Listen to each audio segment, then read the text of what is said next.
To keep yourself updated, subscribe to Indigo Learn and click the bell icon and download our app OneFin to start learning on the go. Good afternoon, everyone. So today we are going to have a quick session on paper 2 of CA Inter, Corporate and Other Laws. So before we start with the basics, let me just walk you through the syllabus of CA Inter, Corporate and Other Laws. So what are the things we are going to cover? What are the things you're going to study at your CA intermediate level? So your subject paper 2, which is corporate and other laws.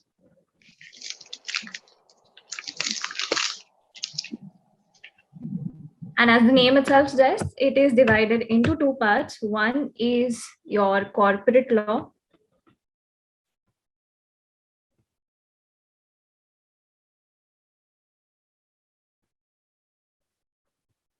and the other is your other laws. So what do you think is covered under corporate law? Corporate law में आप लोग क्या-क्या पढ़ोगे?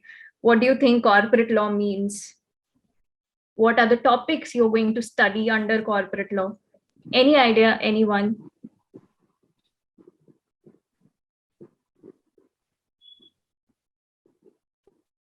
तो आप लोग corporate law में क्या क्या पढ़ने वाले हो और क्या क्या चीजें कॉर्पोरेट लॉ में सीखोगे? Any idea?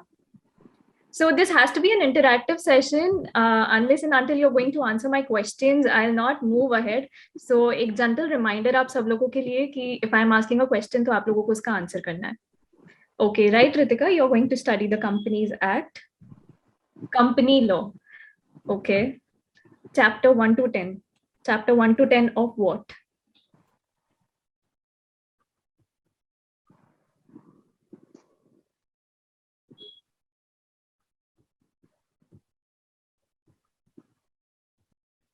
So under corporate law, we are going to study the Companies Act. Yes, there are different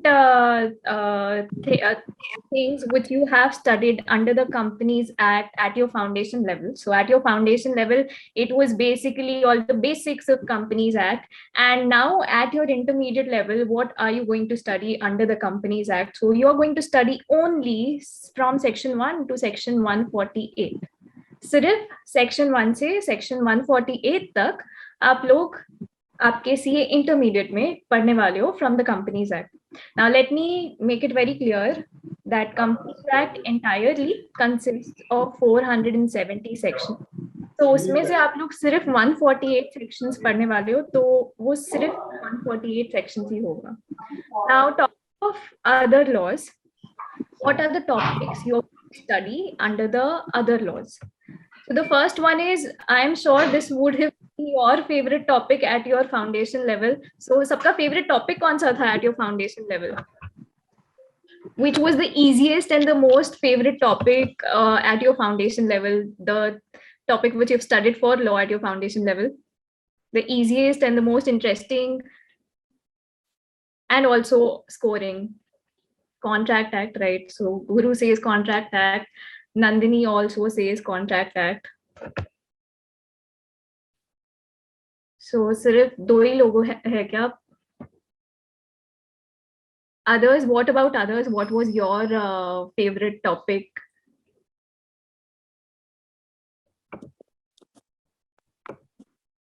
So yes, the first topic which we are going to study under the other laws is the Indian Contract Act 1872.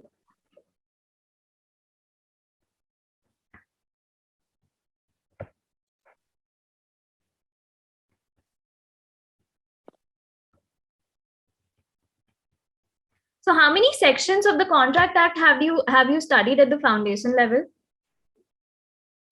Foundation level पे आप लोगों ने कितने sections cover किए of the Contract Act?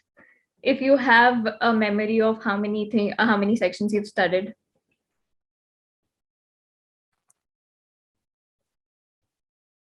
Forgot. Okay. Exam होके कितना time हो गया? Anyone else who remembers how many sections of the Contract Act you have studied at your foundation level?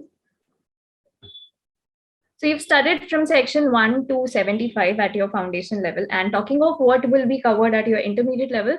So at CA Inter level, we are going to start from section 124 and end it at section 147. So this is something which you have already studied at your foundation level, section 1 to 75.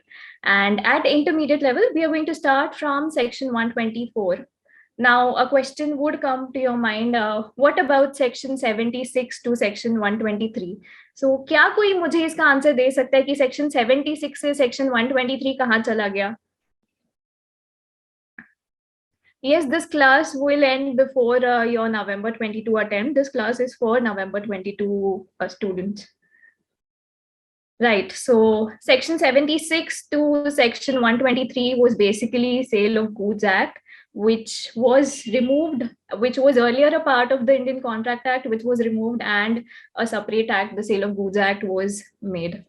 So the other act which we are going to study under other laws is the Negotiable Instruments Act.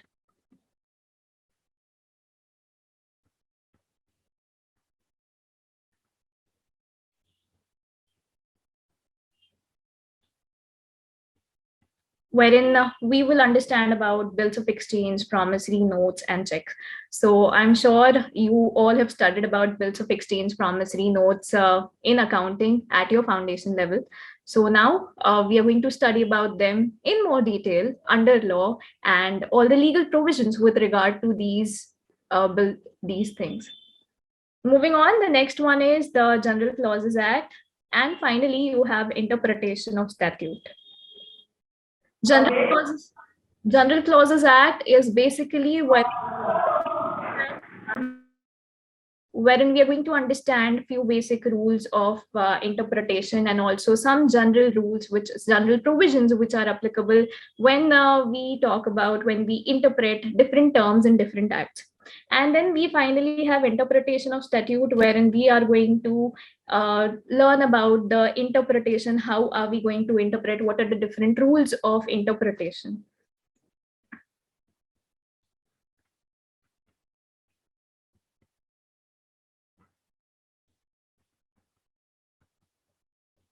Now, talking about the division of marks, corporate law is for 60 marks and other laws comprises of 40 marks. And plus this paper is both descriptive as well as MCQ paper, wherein you will have 30 marks of MCQ. So 30 marks ka MCQ rahega, 70 marks ka question and answer rahega.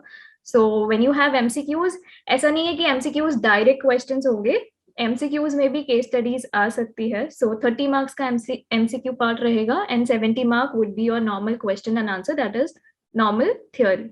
So this is overall the division of the subject as to 60 marks of corporate law, 40 marks of other laws, and plus paper pattern would be 70 marks descriptive and 30 marks MCQs without any negative marking. So there's no negative marking, be assured about that. So now moving ahead, this was overall the topic, the subject, about the subject. Now, before we start, I would like to know, since we are talking about law, and I'm sure you all are well versed with the basics of law and must be knowing about this. So my first question for today's session is, what is law according to you and why is it important? What do you mean by law? Why is it important? Why is law needed in first place is my question. And I want everyone to answer this question. I'm not moving ahead unless and until you are answering.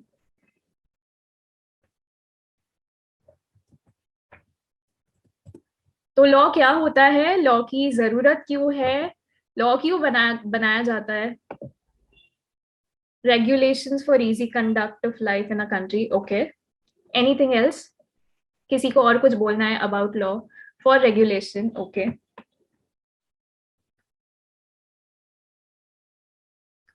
To punish criminals, law means rules and regulations. Okay. Anything else? किसी को और कुछ add करना है? Someone wants to add something to this? To bring new facilities.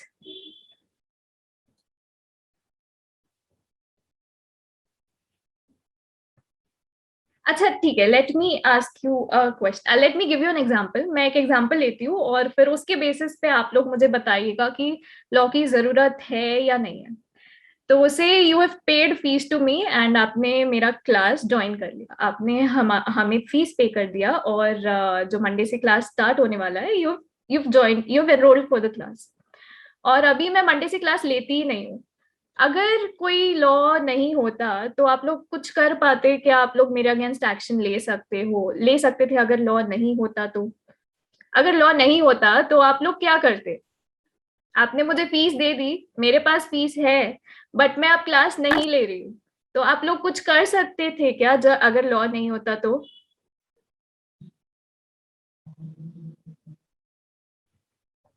Okay, law is for the safeguard of general public.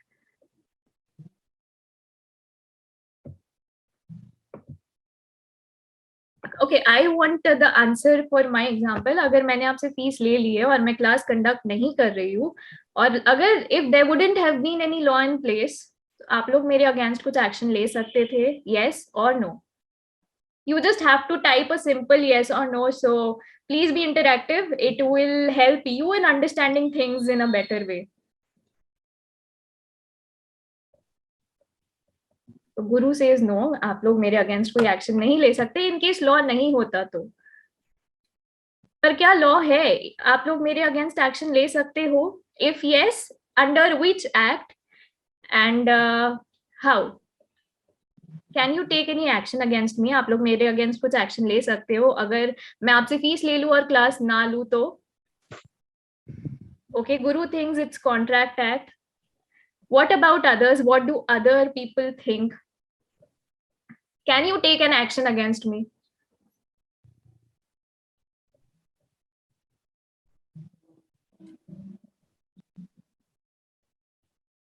If law is there, then yes. Okay, yes, you can take action against me. Anyone else who would like to add up something to this? किसी को कुछ और add करना है इस पे? So, अगर law है तो आप लोग मेरे अगेंस्ट एक्शन ले सकते हो, पर अगर लॉ इन प्लेस नहीं होता, अगर कॉन्ट्रैक्ट एक्ट नहीं होता, see when you paid fees to me, we are entering into a contract, and since we are entering into a contract, it is my obligation that I render my services to you, और अगर मैं fulfil नहीं कर रही हूँ तो इसका मतलब ये है कि ब्रीच ऑफ कॉन्ट्रैक्ट हो गया। अभी ब्रीच ऑफ कॉन्ट्रैक्ट हो गया तो आई am sure you all must be aware of the remedies for breach of contract, तो आप लोग मेरे अगेंस्ट एक्शन ले सकते हो, right? Damages, yes, you can claim damages from me.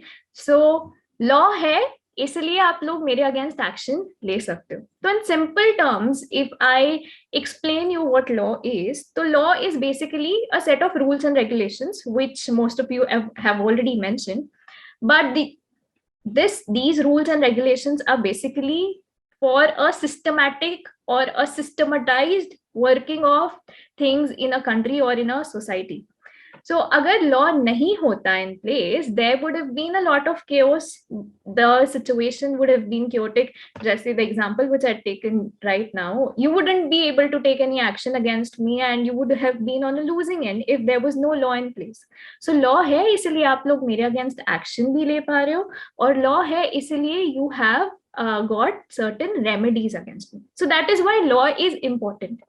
Now, who has the authority to make law? कौन law बनाता है हमारे कंट्री में? law बनाता कौन है? Who makes law?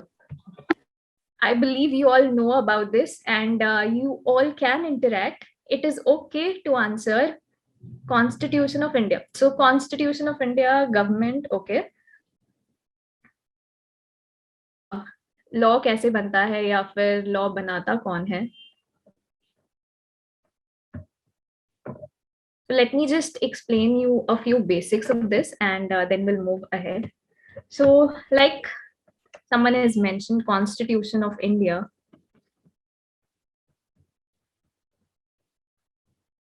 So Constitution of India, it gives the rights or rather it gives the power to make law.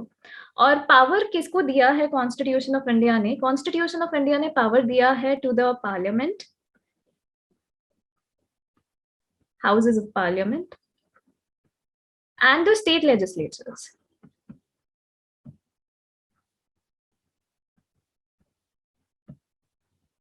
So when we talk of parliament, यहाँ पे क्या आता है? Parliament में we are basically talking of Lok Sabha and Rajya Sabha.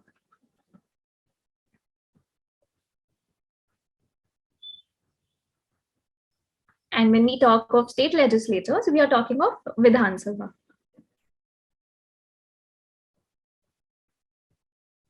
So Article 245 of the Constitution gives the power to make laws to the Parliament as well as the state legislature.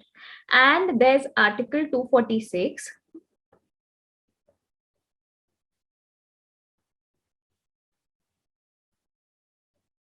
And then there's this Article 246, which again states that the laws which are being made, they are made under three lists. There's union list, state list, and concurrent list.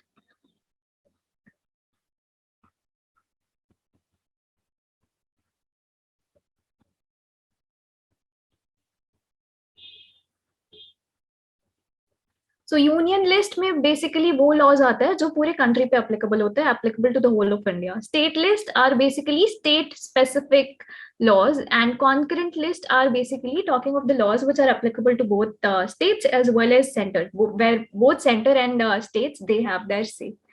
So this is where the power to make law comes from. So it is the houses of parliament, and I'm sure you all know how acts are made. Basically, a bill is passed, a bill is proposed before the houses of parliament, it is passed by both the houses of parliament, and then when it receives the assent of the president of India, it becomes an act. So that's how a bill becomes an act.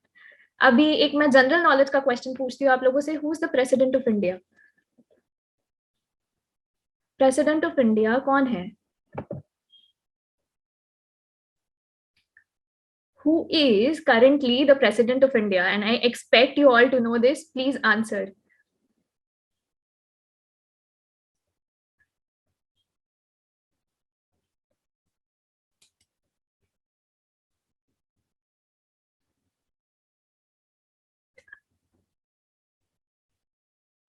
She's been elected. Okay.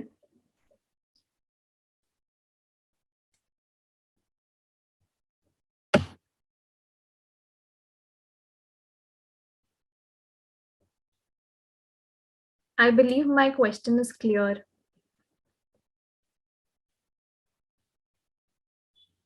So the president of India gives assent. Ramnath Kovind, yes, he is still the president of India.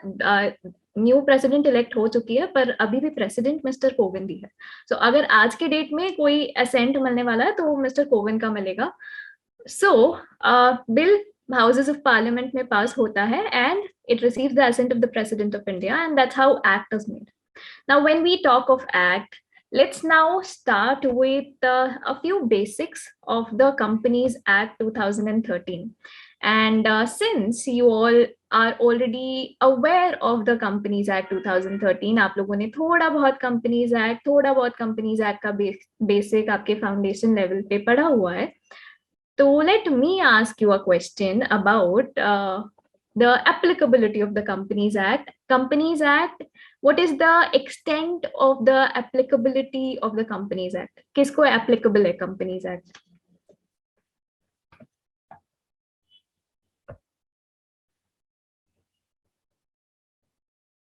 All companies, okay.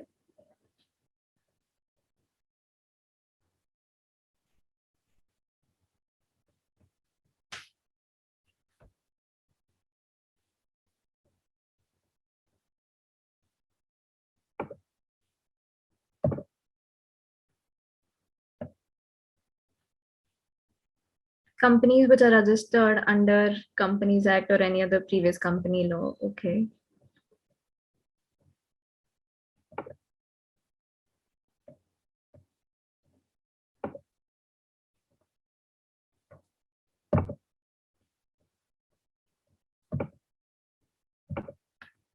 Okay, so let's talk about the Companies Act. Let's start with the Companies Act 2013.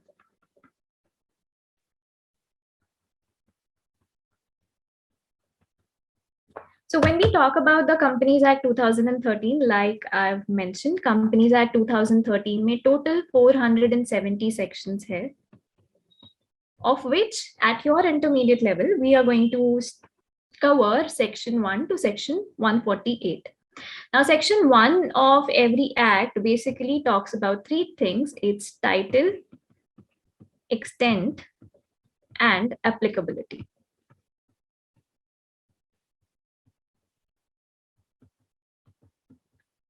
So title, as you all know, the title. Hello, madam. My name is Kiran, ma'am. Yes. Madam, I know this meeting is for Companies Act, but I have a doubt in business law. Can I ask, madam? Can we do it at the end of the session? Let me finish all of this and then we can do that. Okay, madam.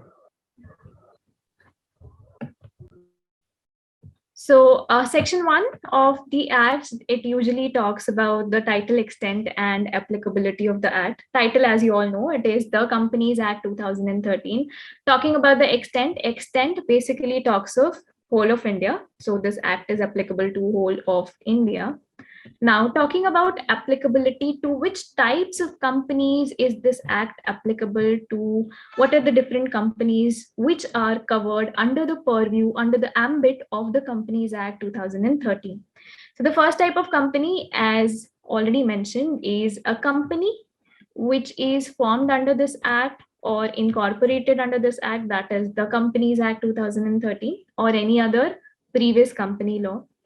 Apart from those, it is also applicable, ये वाला Companies Act is also applicable to banking companies.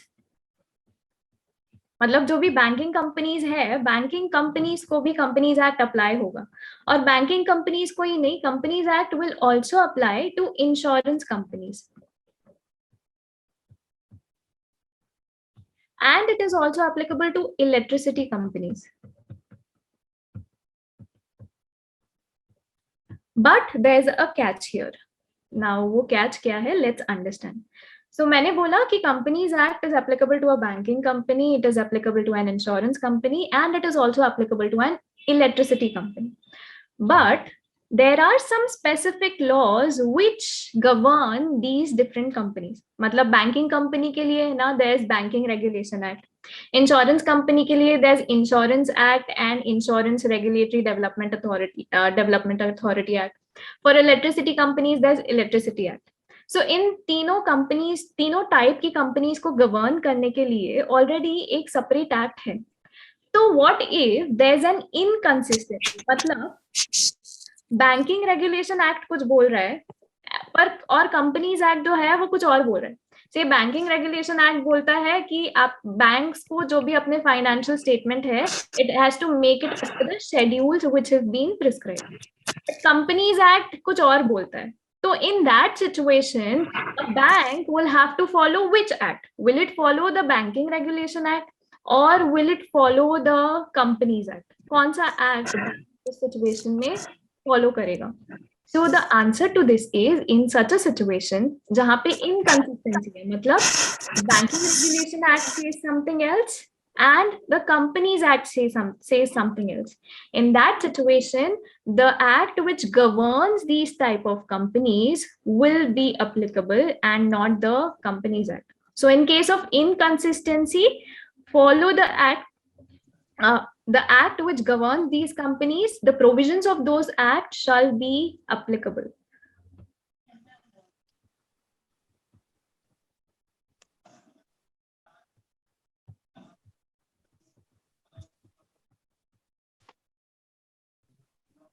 So in case of any inconsistency, the specific act would apply. Now talking of what other types of companies are covered here, any company which has been formed under a special act.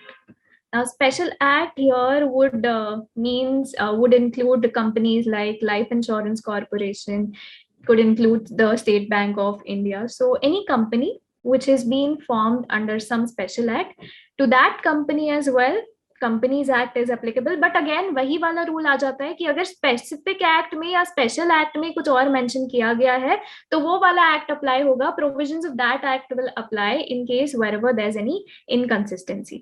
And apart from that, any other body corporate which is notified by the central government. So any other body corporate which has been notified by the central government, the Companies Act will be applicable to them as well. Now, Section 8 company and one-person company are covered here. They are companies incorporated under the Companies Act 2013. तो वो first point में ही cover हो गए. So first point, it talks about all the companies which have been incorporated under this act, that is the Companies Act 2013 or any other previous company law. So जो भी company Companies Act 2013 में incorporate की जा रही है, मतलब which is being registered under this act, that company is covered here. So Section 8 and OPC is also covered here. So when we use this term company, it includes Section 8 company and one-person company as well. So this is with respect to the applicability of the Companies Act 2013. So it is applicable to these different types of companies.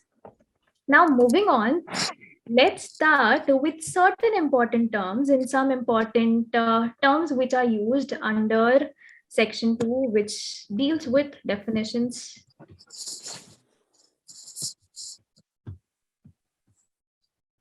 So now talking of some important terms, अभी Companies Act पढ़ रहे तो सबसे important term तो company ही होगा, right? So, and I know that you all are well aware with the definition of company, and I would like you all to tell me what is the definition of company.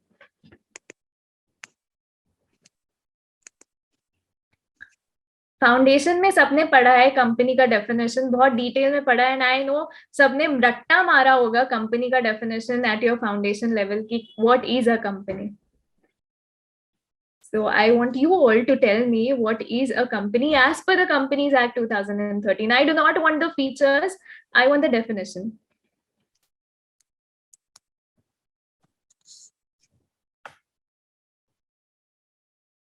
Company is a company registered under Companies Act 2013, okay?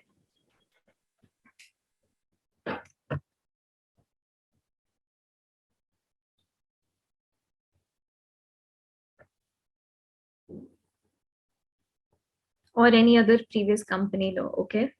Anything else, anyone else would want to mention the definition? Or does anyone remember the section number? In which section is the term company defined? I know हम बोलते हैं section numbers foundation level पे important नहीं है, but if you remember the section number, can someone tell me which section defines company? Oh, very good. I have the correct section numbers here. Section 2, clause 20. Yeah, so Section 2, clause 20 defines a company, and it says that a company means a company incorporated under this act or any other previous company law. So company is defined in Section 2, clause 20, and it says that a company means, the term used here is means. A company means a company incorporated under this act or any other previous company law.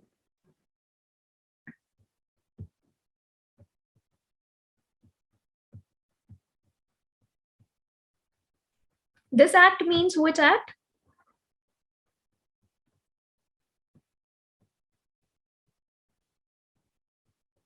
This act here, मतलब कौन सा act?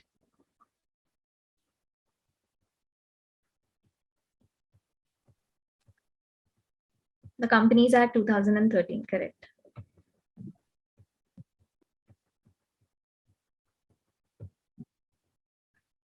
Now, let me ask you a question. So did you all understand what is the meaning of a company? Company means company incorporated under this act, that is the Companies Act 2013 or any other previous company law, which means that any company laws which were in place earlier. So is the definition or is the meaning of company clear? Because I have a question based on this.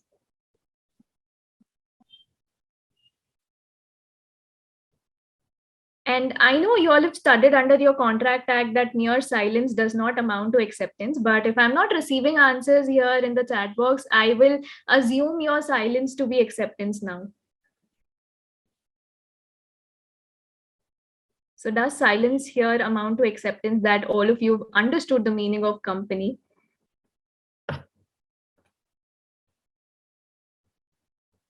Yes, no. Yes. Okay, so let me ask you a question now. Is foreign company a company as per Companies Act?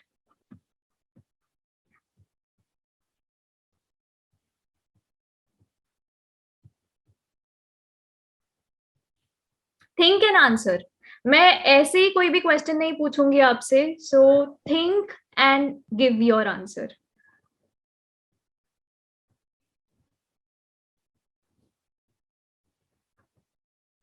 Is foreign company a company as per the Companies Act? You have the definition in front of you, and on the basis of definition, foreign company India में incorporated हो ही नहीं सकता. Foreign company तो foreign में incorporated होता है ना. Please do not be under an impression that a foreign company is incorporated in India. A foreign company is a company which is incorporated outside India, और इसीलिए हम उसको foreign company बोल रहे हैं. The name itself suggests that it is not a company incorporated in India. So now you tell me, is foreign company a company as per the Companies Act 2013?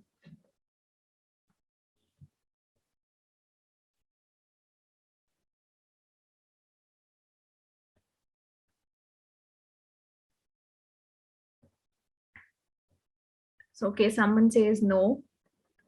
बाकी सबका क्या बोलना है? फॉरेन कंपनी कंपनी है या नहीं है? So when we do this section of definitions, it basically means that wherever in the entire act the term company will be used, it will mean a company which is incorporated under this law or any other previous company law. So which means अगर company term use हो रहा है act में कहीं पे भी, तो उसमें foreign company included होगा या नहीं होगा, is my question. So is foreign company a company? Will you call it a company as per the Companies Act 2013? Or is it covered under the definition of company as per the Companies Act 2013? No. Yes, you are right. It is not covered under the definition of company. Reason being very simple. Foreign company is not a company which is incorporated under the Companies Act 2013. Neither it is a company which has been incorporated under any previous company law. तो इसका मतलब है companies act 2013 में जहां कहीं भी term company use होगा, will you include foreign company there? वहां पे फॉरेन कंपनी इंक्लूडेड होगा या नहीं होगा? वहां पे फॉरेन कंपनी इंक्लूडेड नहीं होगा, right? So a foreign company is not covered in the definition of company. So if you're using this term company, it is excluding a foreign company. So is everyone clear with this point? Did you all understand this concept of foreign company not being covered in the definition of company? अभी बहुत से लोगों के दिमाग में ना confusion होगा कि अगर फॉरेन कंपनी कंपनी नहीं है तो फिर अभी तक हम लोग जो सोच रहे थे, जो पढ़ रहे थे, अभी फॉरेन कंपनी क्या होगा, फॉरेन कंपनी पे क्या एप्लीकेबल होगा, how will we apply sections to foreign company, how will a foreign company work? So let me make it clear, and you will be clear with it when we do the definition, when we do the understand the next definition. And the next definition here is definition of a body corporate.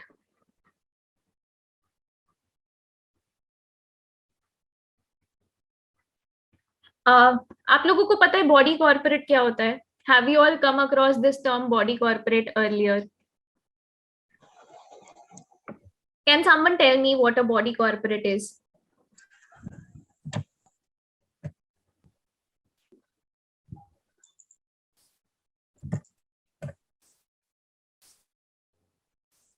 Someone earlier mentioned in the chat box as well about a body corporate. So can you please tell me what a body corporate is? Body corporate का मतलब क्या होता है? Individual existence, separate legal entity. Company also has a separate legal entity. So I'm not asking about the features. company which have their special act. Okay.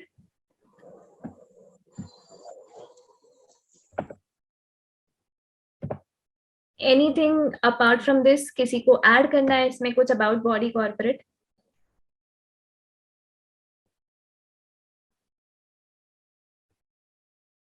नहीं? Okay, ठीक है. So let me run you through the definition of body corporate. उसके बाद हम आगे चर्चा करते हैं about foreign company कहाँ include होगा और कहाँ include नहीं होगा. So talking of body corporate is company formed for specific purpose. So it is not only a company. ठीक है, जब हम term body corporate use करते हैं, body corporate is not only a company. Body corporate is a much wider term than a company. ठीक है. So if someone asks you which term is wide, body corporate wider term है या company wider term है, your answer should be body corporate and not company. क्योंकि body corporate includes a company. Company does not include a body corporate, but body corporate includes a company, and not only a company, it also includes some other things as well. So body corporate is much wider term than a company. So it is not only restricted to a company. ठीक है? So body corporate मतलब क्या? It is defined in section 2 clause 11 of the Companies Act, and in body corporate or a corporation, it includes a company incorporated outside India. मतलब क्या? Company incorporated outside India, ये तो foreign company हो गया. Foreign company is a company which is not incorporated in India, it is incorporated at a place outside India. तो यहाँ पे foreign company include हो जाएगा, यस और no?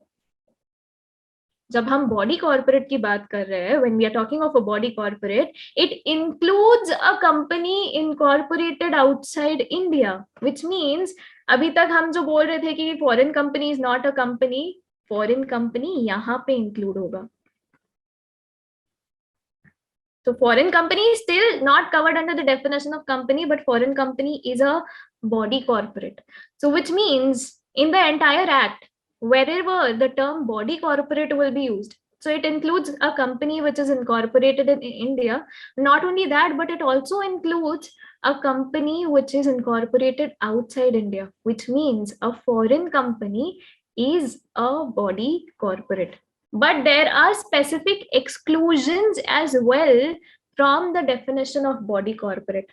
One is a cooperative society, and the other is any other body corporate which has been notified by the central government. So in simple terms, what is a body corporate? What does a body corporate mean?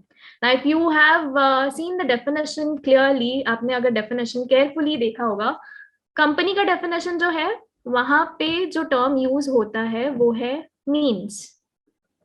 If you look at the definition of company, the term used here is means. Company means a company incorporated under this act or any other previous company law. However, the definition of body corporate, it has this term includes. Now, let me tell you how much difference both these terms make when used in any definition. So, body corporate क्या है? Body corporate is it includes a company incorporated outside India and specifically excludes a cooperative society and any other body corporate which has been notified by the central government. Now let's talk about the terms means and includes. So जब हमने company का definition पढ़ा, company का definition ये बोलता है company means a company incorporated under this act. मतलब we are giving you the crisp definition, crisp meaning of company. इसके अलावा कंपनी का और कोई मीनिंग हो ही नहीं सकता है. जो हमने बोला है, जो हमने एक्ट में लिखा है, whatever we have stated in the act is what a company means. It does not include any other thing. So whenever this word means is used in any definition, it implies that the definition is an exhaustive definition. Exhaustive means what? It basically means that there's no other inclusion which can be made here. जो definition में लिखा गया है उसका मतलब वही निकलेगा, उसके अलावा आपको उसमें और कुछ ऐड करने की जरूरत नहीं है. So जब कंपनी का definition हमने पढ़ा, उसमें लिखा हुआ था कंपनी means, मतलब whatever has been stated in the definition of company, it is restricted to whatever has been stated in it and nothing else can be added to it.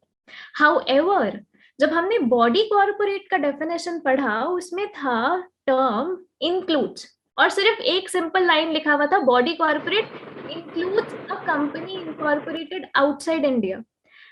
अभी if you all remember, आप लोगों ने foundation में LLP act पढ़ा है, और LLP act में हमने ये पढ़ा है that LLP is a body corporate. So at your foundation level, when you studied the LLP Act, at that time you have understood that LLP is a body corporate. So मतलब यहाँ पे जब body corporate का definition आ रहा है Companies Act में, उसमें तो सिर्फ इतना ही दिया हुआ है that body corporate includes a company incorporated outside India. तो इसका मतलब कि आप ये निकालोगे कि body corporate में यहाँ पे LLP included नहीं है? The answer is no, ऐसा नहीं होगा. Reason being very simple, because the term includes has been used in the definition of body corporate here. Now this term includes, it gives a meaning that the definition is inclusive in nature. मतलब जो definition में दिया है वो तो है ही, but apart from it, as per your common understanding भी ये term में जो चीजें include होनी चाहिए वो चीजें included होगी. So when we talk of a body corporate, we are not only referring to a company. Body corporate also includes a limited liability partnership. It also includes a company incorporated outside India, and it also includes a limited liability partnership incorporated outside India. So that is the reason why I told that body corporate is a much wider term than company. So जब हम body corporate की बात करते हैं, body corporate is a wider term, and since the definition of body corporate starts with this term includes, it is inclusive in nature, which means an inclusive definition is basically a definition which not only includes whatever has been stated in the definition, but इसके अलावा भी as per common understanding जो भी चीजें इस definition में include होनी चाहिए वो चीजें included होती है. So that is how definitions are given in different meaning because of use of different words in them.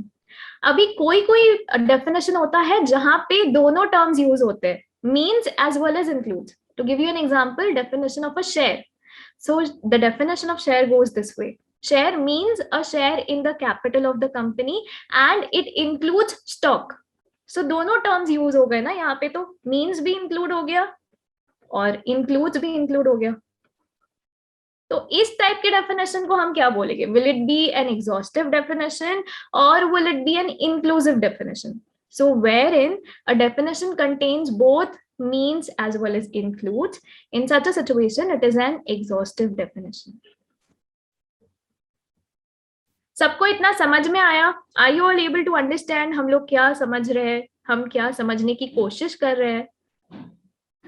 Is it clear how different terminology used in a section gives a different meaning? Yes?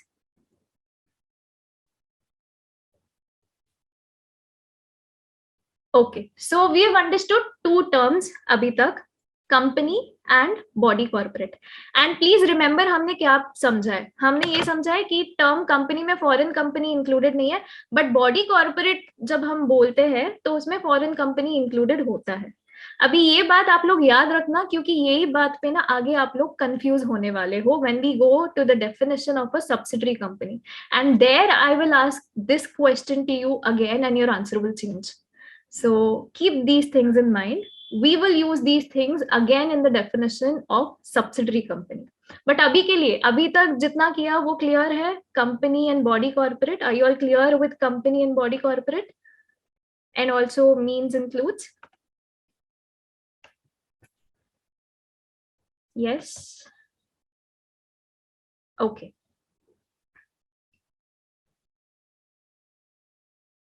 Okay. So let me ask you another question.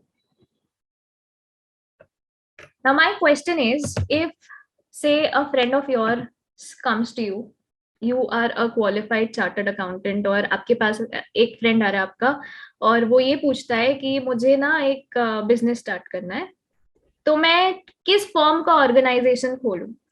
Should I start it as a sole proprietor? Should I start it in the form of a partnership firm?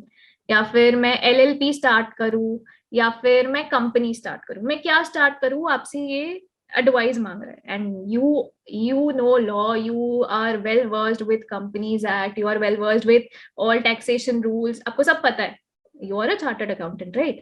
तो अभी now you tell me, if you decide to advise your friend कि you should go with a company form of organization, why would you do it? और why would you say कि नहीं company मत खोल, तू LLP खोल ले या फिर पार्टनरशिप फर्म खोल ले. So if a friend of yours has come to you, why would you advise a person to set up a company? What is that, or which is that peculiar feature in a company which will make you advise a person to set up a company or to start a company? या फिर आपको एक business start करना है, limited liability, okay, separate legal entity. तो limited liability तो LLP में भी होता है, सेपरेट लीगल एंटिटी LLP के केस में भी है. So what makes a company different from a limited liability partnership? Separate legal entity okay, limited liability okay, anything else?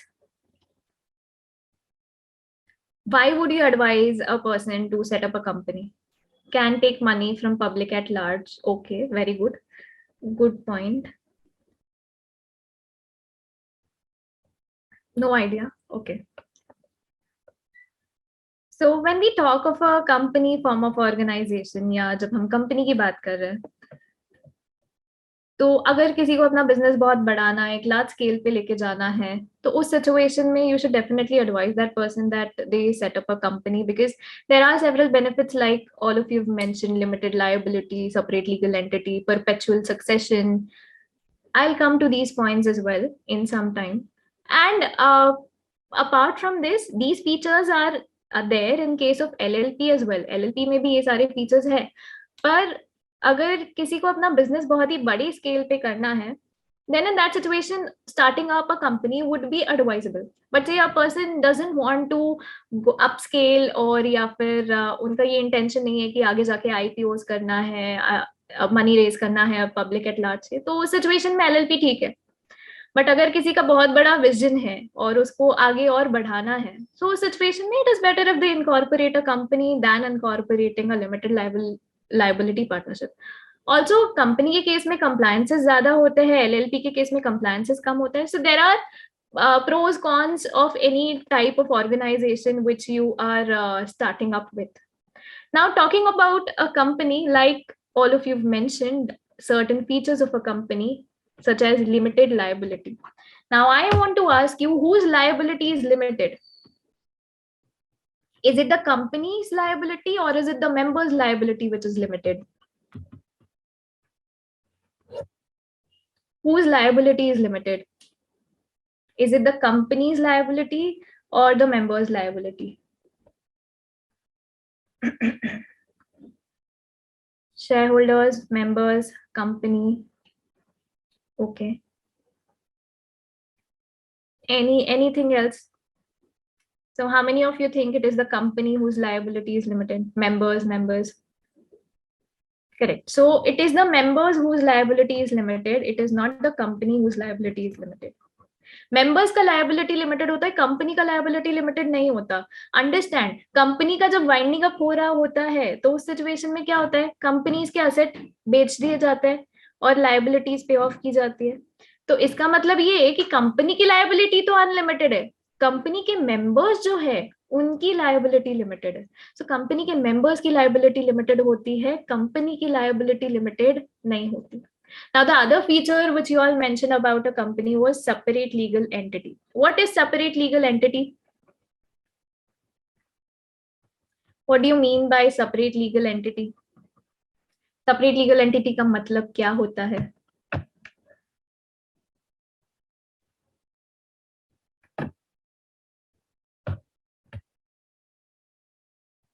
Separate legal entity का मतलब क्या होता है? Members are separate from company, okay. Company is different and members are different. Company is an artificial person. Yes, company is a separate legal person. Company अलग, member अलग. सही है. members in company are separate from each other. Basically company is a person which is created by law. तो law एक person को जन्म दे रहा है, एक पर्सन एग्जिस्टेंस में आ रहा है, पर ये पर्सन जो है वो रियल पर्सन नहीं है, नेचुरल पर्सन नहीं है, आर्टिफिशियल पर्सन है, बट इसका एक सेपरेट एग्जिस्टेंस है. मतलब मेंबर्स में कम, मेंबर्स में गो, कंपनी तो चलेगी. मेंबर्स मर भी गए तो भी कंपनी चलेगी, मेंबर्स चेंज हो रहे हैं तो भी कंपनी चलेगी. तो कंपनी का एक अपना अलग एग्जिस्टेंस है, उसका अपना एक अलग अस्तित्व है. Yes, company can own assets in its own name. And apart from it, the other feature is perpetual succession. Now, what do you understand by perpetual succession? Perpetual succession का मतलब क्या होता है?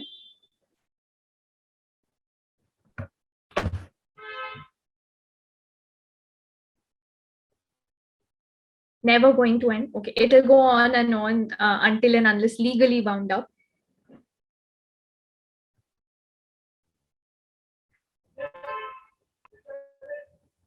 Anyone else who would like to add upon perpetual succession? इसके बाद मैं आप लोगों से क्वेश्चन पूछूंगी.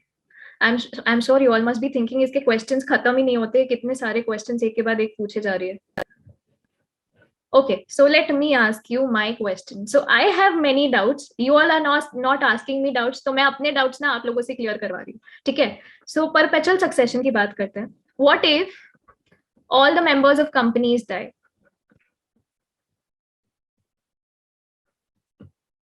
Company will not close. Okay. ठीक है. What if all the members die? All the directors also die.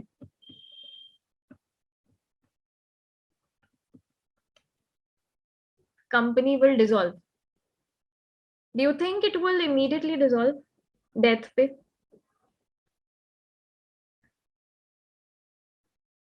जब तक दुनिया खत्म नहीं होता कंपनी चलेगा. ओके, ठीक है प्रशांत, ऐसा तो नहीं होगा. पर हाँ, जब तक लीगली वाउंड अप नहीं होगा तब तक कंपनी जरूर चलेगी. तो मेंबर्स मर गए तो क्या होगा?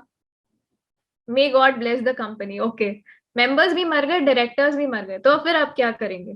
अब क्या होगा इस सिचुएशन में, क्या किया जाए? तो मेंबर्स मर जाते हैं तो उनके शेयर्स का क्या होता है? What will happen to the members' share in case the members die?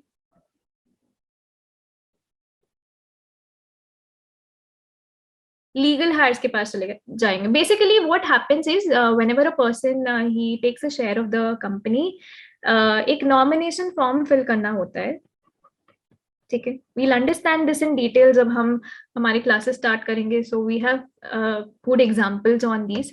So जब members मर जाते हैं तब actually क्या होता है? Members they usually nominate a person as their nominee. I'm sure you also would have signed as a nominee for some insurance policies or for some other policies of your parents. ठीक है, आपका नाम as a nominee वहाँ पे state किया जाता है. तो कंपनी केस में भी ऐसे ही होता है. मेंबर्स इन सर्टेन सिचुएशंस वो लोग अपने नॉमिनी का नाम देते हैं when they acquire shares. So nominee का नाम होता है तो नॉमिनी के पास जाएंगे shares in case of death. But what if the member has not nominated anyone, किसी का नाम लिखा ही नहीं है एज नॉमिनी, तो उस सिचुएशन में क्या होगा? उस सिचुएशन में जो भी इंसान मर रहा है, जिसकी भी डेथ हो रही है, उसका विल देखा जाएगा. विल में जिसका नाम होगा उसके पास शेयर जाएगा. So basically it is first the nominee. Otherwise, if no nominee is stated by the member, उस situation में his will be taken into consideration and जिसका भी नाम will में लिखा होगा उसको जाएगा. What if there is no will? तो उस situation में the thing is, if the shares are left unclaimed, no one knows about a person holding shares. तो उस situation में what happens is for 7 years they'll wait, and after that they'll transfer these shares to a fund called as Investors Education and Protection Fund. So we'll understand about all of this when we start with different things about shares and non-claiming of shares. And for your information, there are several shares which are lying unclaimed. Even now, आज की date में भी बहुत सारे shares ऐसे हैं जिनका कोई क्लेमेंट नहीं है. So if members die, तो उनके नॉमिनी के पास जाता है, या फिर if there's no one who has been nominated, so a person whose name has been written in the will of the member, उसके पास जाएगा. अभी से नॉमिनी में मिस्टर अजय का नाम लिखा है और विल में मिस्टर विजय का नाम लिखा है, ठीक है. There was a member of the company, Mr.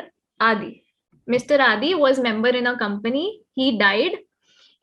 When nomination form जब उन्होंने फिल किया था, उसमें नॉमिनी का नाम लिखा था मिस्टर अजय. पर जब विल बनाई अपनी, तो उसमें उन्होंने लिखा कि मेरे शेयर जो है वो विजय को मिलने चाहिए. अभी इस सिचुएशन में आपको क्या लगता है किसके पास शेयर्स जाएंगे? अजय के पास जाएंगे या विजय के पास जाएंगे? किसके पास जाने चाहिए? अजय. अजय. ओके, पीपल से Ajay. Why not Vijay? Will में लिखा है ना, विल में तो विजय का नाम है. Ma'am, because Ajay is the nominee, so he will be elected first before Correct. the will. Correct. So the company will say, company बस इतना बोलेगा कि मेरे पास ये नॉमिनेशन फॉर्म है, I have this nomination form and this nomination form clearly states that in case of death of the member ये shares जाएंगे mister Ajay के पास, तो अजय को शेयर्स मिलेंगे. Ajay will have the right to the shares. Even if will में किसी और का नाम लिखा है, कोई भी रैंडम पर्सन का नाम लिखा है, उसके पास नहीं जाएंगे. जिसका भी नॉमिनी एज ए नॉमिनी नाम लिखा होगा उसके पास जाएंगे shares.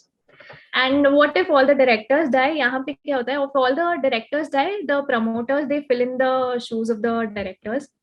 In case there are no promoters in the company, then it is the central government who will take care of appointment of directors. In case all the directors of the company also die. So this is something which you will learn at CA final level. This was just for additional information. And now talking of company बंद कब होगा या company बंद कैसे होता है. सो legal winding up process है company का एक. सो जब तक लीगली वाइंड अप नहीं होता तब तक कंपनी चलता ही जाएगा, चलता ही जाएगा, चलता ही जाएगा. There will be no end. So these were some of the features of company. Apart from these, other feature of the company would be transferability of shares. So shares of the company are transferable whether it is a public company or a private company. दोनों ही company के shares transferable होते हैं. Yes, in case of private company there are certain restrictions, but shares are transferable whether it is a public company or a private company. दोनों ही company के shares transferable होते हैं. So these were some of the features of company. So any questions still here? उसके बाद there's one very interesting point which I would want to touch upon and then we can conclude the session. So there's one interesting thing जो मुझे discuss करना है, जो मैंने आप लोगों को बोला है कि याद रखना फॉरेन कंपनी और बॉडी कॉर्पोरेट को, उसी को यूज करके अभी आप लोग अपना आंसर चेंज करने वाले हो. So any questions till now? Any questions, any doubts? Can we move ahead? Also, one very interesting thing which I would want to mention about the Companies Act, Section 2 of the Companies Act especially, is that Section 2 of the Companies Act is alphabetically arranged. Usually, Section 2 में जो clauses होते हैं in different acts, they are not alphabetically arranged. But if you look at the Section 2 of Companies Act, the definitions have been alphabetically arranged. So जैसे dictionary में alphabetically आप लोगों को meaning मिलता है टर्म्स का, वैसे ही कंपनीज एक्ट के सेक्शन 2 में जो भी definitions दिए हुए हैं they are alphabetically arranged. So that will also help you in memorizing the section numbers if you want to. Okay, so no questions. I don't see any questions here. So let's move ahead and let's talk about a very interesting concept now. So now this concept is with respect to a subsidiary company. Now you tell me what a subsidiary company is.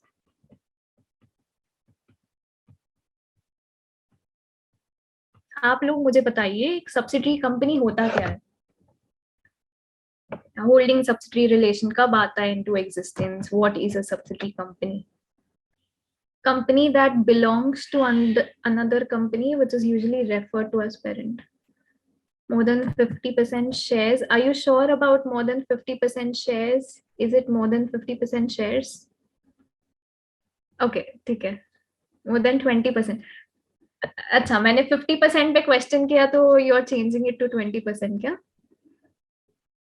So my question was regarding the shares. Is it total shares or is it the total voting power? What is it? More than 50% is correct. More than 50% is not wrong. Voting power, correct. company has half of the control. Okay. So let me quickly explain you what a subsidiary company is. Okay. So a company, when we say two situations mein ho sakta hai subsidiary, one is when the other company, it controls the composition of board of directors. Composition of board of directors means appoints or removes, has the authority to appoint or remove majority of the directors in that other company. तो उस situation में हम बोलते हैं that one company is controlling the composition of board of directors of the other company. Say for example, there's a company Abhi Limited, and this company Abhi Limited has appointed 8 out of 10 directors in Ash Limited, which means here Abhi Limited is controlling the composition of board of directors in this company Ash Limited, because they've appointed majority of directors in this company. So which means here Abhi Limited is the holding company and Ash Limited is the subsidiary company. So the first situation wherein we would say that one company is controlling, one company is a holding company, is when that company controls the composition of board of directors. The second situation is where one company exercises control over more than 50%. So it is more than 50% of the total voting power. It is not total share capital, it is total voting power. Which shareholders have voting power? कौन से shareholder के पास voting power होता है?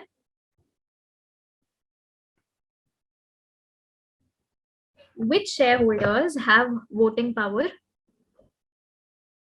ये तो आप लोगों को पता है. Equity shareholders. Right. So when we say total voting power क्यों change हुआ, इसके पीछे भी एक reason है, and it was earlier total share capital and now it is total voting power. There are equity shares with normal voting rights and there are equity shareholders with differential voting rights, and that's where the total voting power calculation changes. So इसी कारण वो जो total share capital वाला provision था earlier, it has been changed to total voting power now, and because of this change there have been several instances wherein one company which was previously holding, wherein there was previously holding subsidiary relation, अभी उनके बीच में holding subsidiary relation नहीं है. So two situations wherein a company would become a subsidiary company is where the other company controls the composition of board of directors, or where the other company exercises control over more than 50%, which means अगर 50% तक है तो holding subsidiary relation नहीं होगा, 50% से ज़्यादा है तो holding subsidiary relation होगा.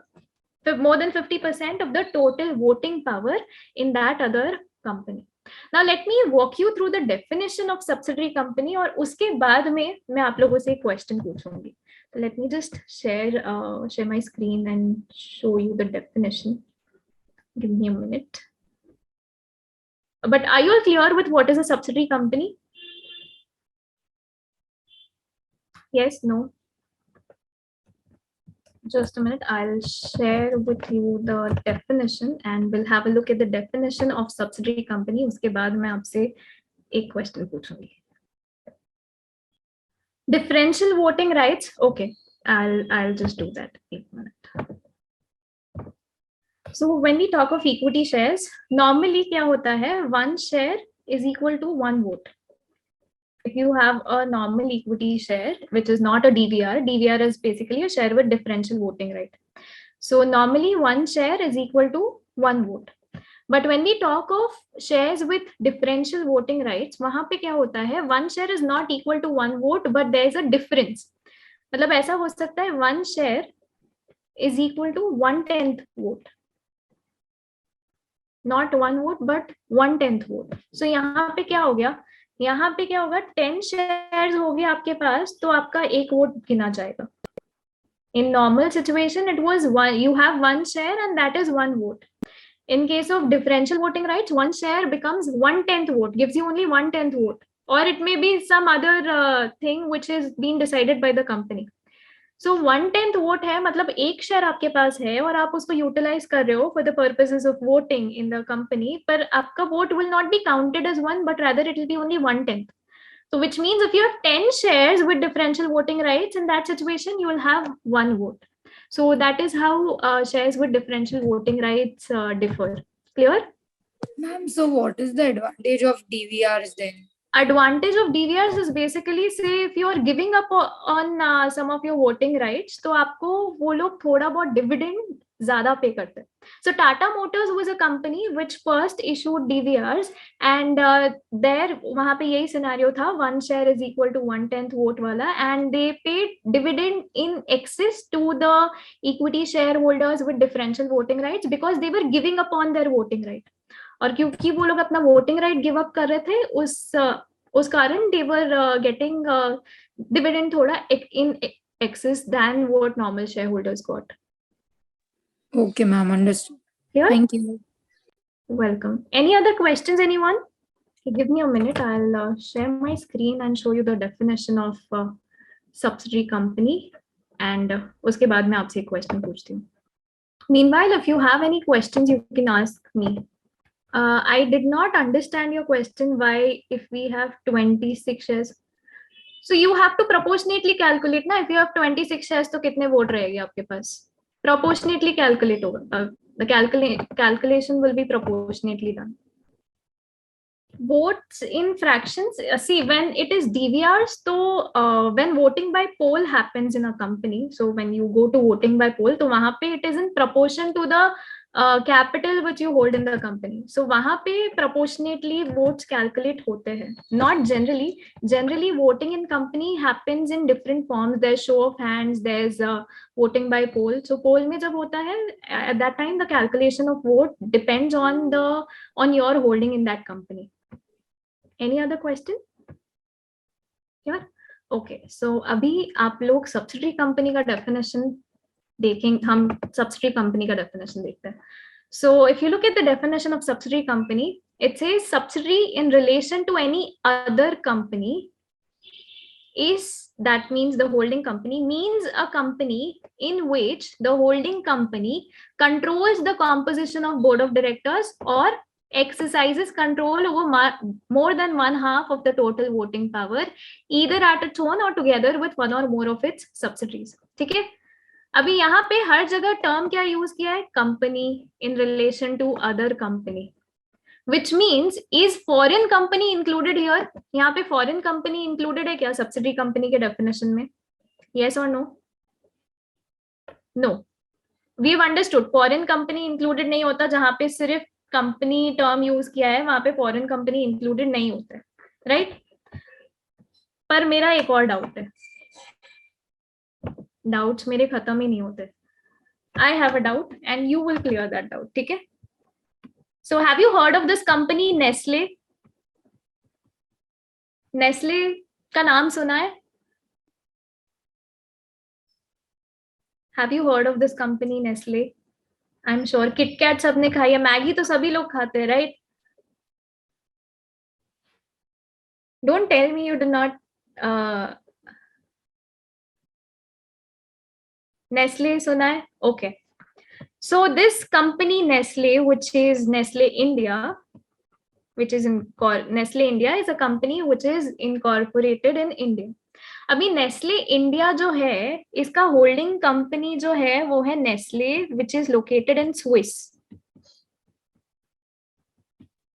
ठीक है? It is not located in India. This is a foreign company.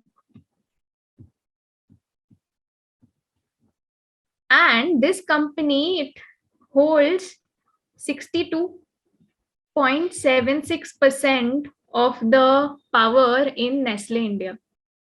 क्या हो रहा है यहाँ पे? Nestle Swiss, which is a foreign company, it is holding 62.76% here in Nestle India. So now you tell me, in this situation, is this company a holding company and is Nestle India a subsidiary company?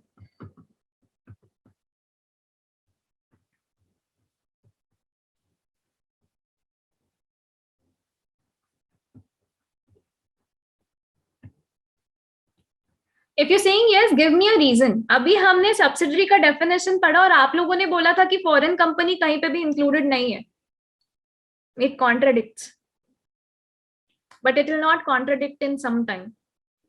I want your answers. Is Nestle India a subsidiary company of Nestle Swiss? Yes or no? Yes, you still say yes. So please give me a reason for your yes. If you're saying yes, please give me a reason. No जो लोग बोल रहे हैं उनका reason मुझे पता है. अगर कोई yes बोल रहा है तो please give me a reason. अभी कोई बोलेगा ही नहीं कुछ. Is Nestle India a subsidiary company of this foreign company? और ऐसा सिमिलर केस है with another company. Heard of HUL Hindustan Unilever limited. Reason clear नहीं है. ओके, मैं अभी क्लियर करती हूँ reason. Heard of this company Hindustan Unilever limited? Yes. तो एक यूनिलीवर लिमिटेड एक कंपनी है जो फॉरेन कंपनी है. And same case है. Unilever Limited also controlled more than 50% उसका holding है in Hindustan Unilever Limited. Again, is HUL the subsidiary of Unilever Limited? Yes or no? ये question आता है. तो अभी जो हमने plain reading किया definition का, उससे हमको ये पता चला कि नेस्ले इंडिया, नेस्ले स्विस तो फॉरेन कंपनी है, सब्सिडरी कंपनी के डेफिनेशन में कहीं कवर्ड ही नहीं है. और यूनिलीवर लिमिटेड भी फॉरेन कंपनी है, सब्सिडरी कंपनी के डेफिनेशन में कवर्ड ही नहीं है. पर अभी हम उसको कवर करते हैं. कैसे? By reading the explanation.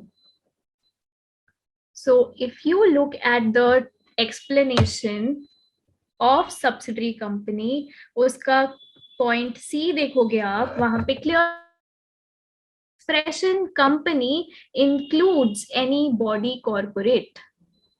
Now will your answer change? The explanation to the definition of subsidiary company clearly specifies that the term company used in this definition of subsidiary company includes a body corporate. क्या आप लोगों का answer अभी change होगा?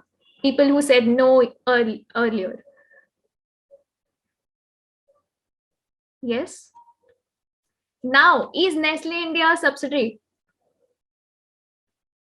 हाँ, because body corporate बोला है company, so यहाँ पे wherever the term company has been used in the definition of subsidiary, say company in relation to another company means a company. तो यहाँ पे जहाँ पे भी term company use किया है, इसका मतलब for the purposes of this particular section, the term company, it includes any body corporate. Which means here this term company, it includes body corporate. This term company, it includes a body corporate.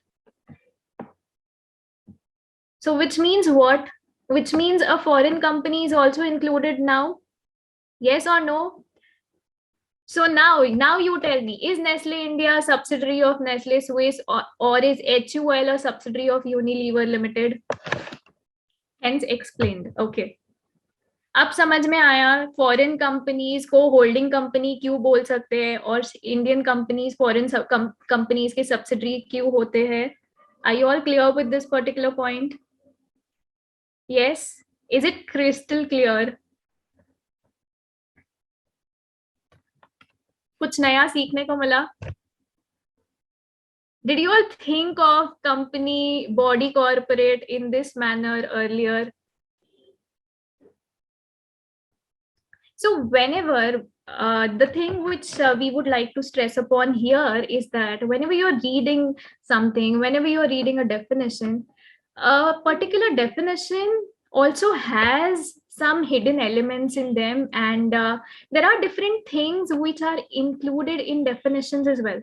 And that is इसीलिए हम ये बोलते हैं कि जब आप पढ़ रहे हो लॉ को, जब पढ़ते हो तब उसका इंटरप्रिटेशन करना, अच्छे से इंटरप्रेट करना becomes very important, and you will be able to interpret law properly only when you read the sentences properly, only when you understand the meaning of different terms which are being used.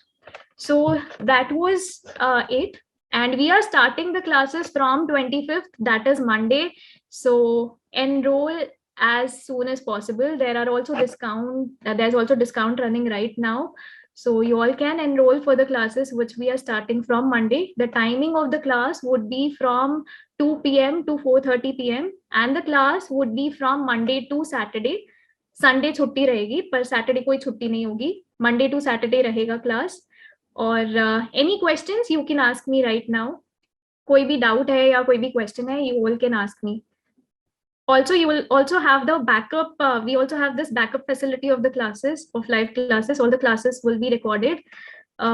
Backup facility bhi rahega, but just because you have backup facility doesn't mean that you will not join from the first class itself. It's always better to start from day one than joining midway. कितने दिन तक चलेगा demo आज के दिन ही था. Monday से हम एक्चुअल क्लासेस स्टार्ट कर रहे हैं. Monday would be the day 1. Demo सिर्फ आज के दिन का था. Any other questions? And this would be a Hindi plus English batch. Thank you so much. Any other questions, anyone? This class is for November 22. Number of hours whole, it would be approximately 100 hours. 100 hours ka hoga. So we are starting on 25th of July. Would go on till first or second week of September.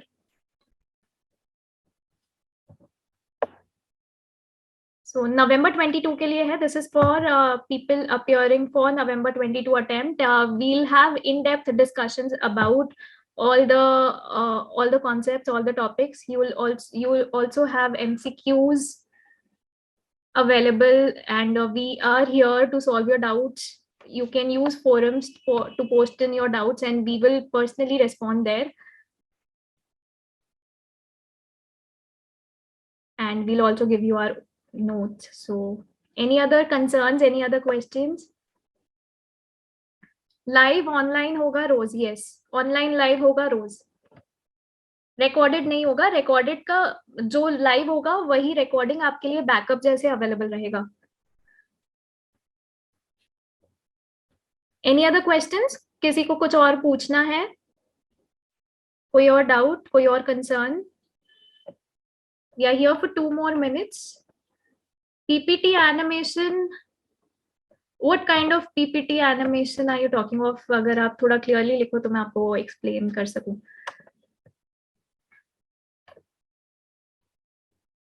Will you upload the recorded lectures immediately? But just because you have a backup facility available doesn't mean that you wait for the recorded lectures. Live class हो रहा है तो we would say आप लोग live join करो, because आपके doubts भी on the spot clear हो जाएंगे in live classes. Any other questions or concerns? Okay then, so it was good interacting with all of you. Let's meet on Monday on our first class, which will be the first class for your app पर animation use करते हैं वो recorded class होता है. ये live class हो रहा है. App पे जो आप class देखते हो वो recorded class होता है. Yes, this class will include other laws. This is entire paper 2. Entire paper 2 होगा, Nandini, corporate as well as the other laws. It is not only corporate law. Okay, chalo. Thank you. It was good interacting with all of you. Hope to see you on Monday, 2 o'clock. Enroll right now and see you on Monday. Thank you.